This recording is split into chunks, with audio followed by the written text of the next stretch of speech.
ಶಿಕ್ಷಣಕ್ಕೆ 47,224 ಕೋಟಿ ಹಾಗೂ ಮಹಿಳಾ ಮತ್ತು ಮಕ್ಕಳ ಕಲ್ಯಾಣ ಇಲಾಖೆಗೆ 34,929 ಕೋಟಿ ರೂಪಾಯಿ ಅನುದಾನ.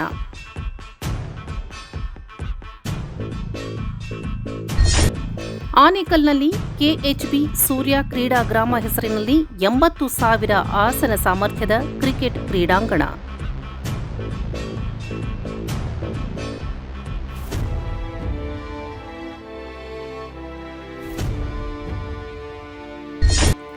ಮೂರು ಲಕ್ಷ ಮನೆಗಳ ನಿರ್ಮಾಣ ಪೂರ್ಣಗೊಳಿಸುವ ಗುರಿ. ನಮ್ಮ ಮನೆ ಯೋಜನೆಯಡಿ 50,000 ನಿವೇಶನಗಳ ವಿತರಣೆ.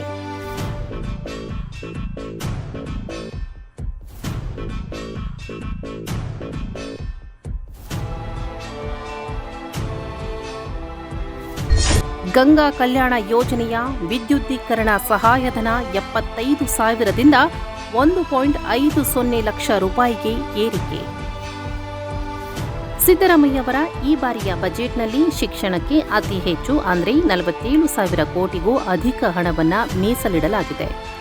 ವಸತಿ ರಹಿತರಿಗಾಗಿ ಈ ವರ್ಷವೇ 3 ಲಕ್ಷ ಮನೆಗಳನ್ನು ಪೂರ್ಣಗೊಳಿಸುವ ಗುರಿ ಹೊಂದಲಾಗಿದ್ದು, ಮುಂದಿನ 2 ವರ್ಷಗಳಲ್ಲಿ 50,000 ಸೈಟುಗಳನ್ನು ಹಂಚಲು ಸರ್ಕಾರ ನಿರ್ಧರಿಸಿದೆ.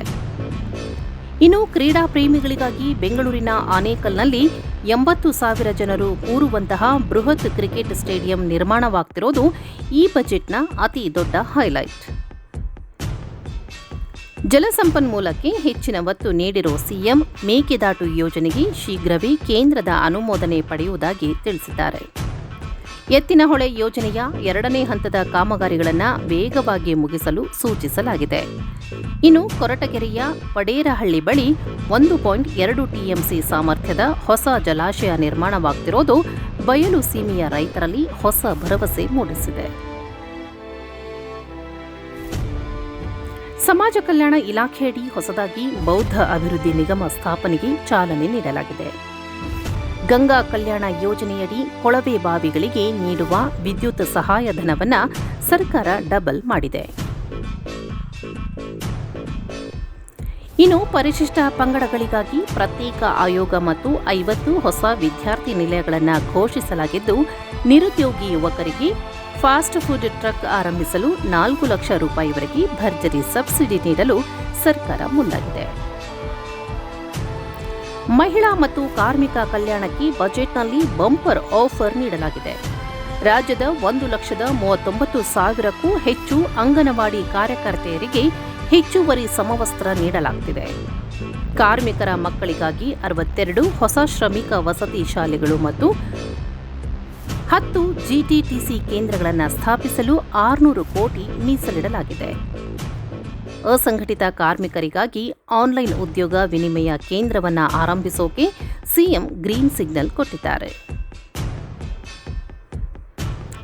ಮೀನುಗಾರಿಕೆ ಮತ್ತು ರೇಷ್ಮೆ ಬೆಳೆಗಾರರಿಗೂ ಬಜೆಟ್ ಸಿಹಿ ಸುದ್ದಿ ನೀಡಿದೆ.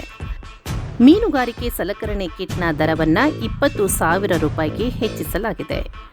ಉತ್ತರ ಕರ್ನಾಟಕದ ರೇಷ್ಮೆ ಬೆಳೆಗಾರರಿಗೆ ಸಾಗಾಣಿಕಾ ವೆಚ್ಚದ ಸಹಾಯಧನವನ್ನು ಪ್ರತಿ ಕೆಜಿಗೆ 20 ರೂಪಾಯಿಗೆ ಏರಿಕೆ ಮಾಡಲಾಗಿದೆ. ಇನ್ನು ರಾಮನಗರ, ಹಾವೇರಿ ಮತ್ತು ಕಲಬುರಗಿ ಸೇರಿದಂತೆ 5 ಕಡೆಗಳಲ್ಲಿ ಹೈಟೆಕ್ ಸಿಲ್ಕ್ ಪಾರ್ಕ್ಗಳನ್ನು ಸ್ಥಾಪಿಸೋದ್ರಿಂದ ರೇಷ್ಮೆ ಬೆಳೆಗಾರರ ಬದುಕು ಹಸನಾಗಲಿದೆ ಅನ್ನೋದು ಸರ್ಕಾರದ ಆಶಯ. ಒಟ್ಟಿನಲ್ಲಿ 17ನೇ ಬಾರಿಗೆ ಬಜೆಟ್ ಮಂಡಿಸಿದ್ದು ಹೊಸ ಮೈಲುಗಲ್ಲಾಗಿದೆ.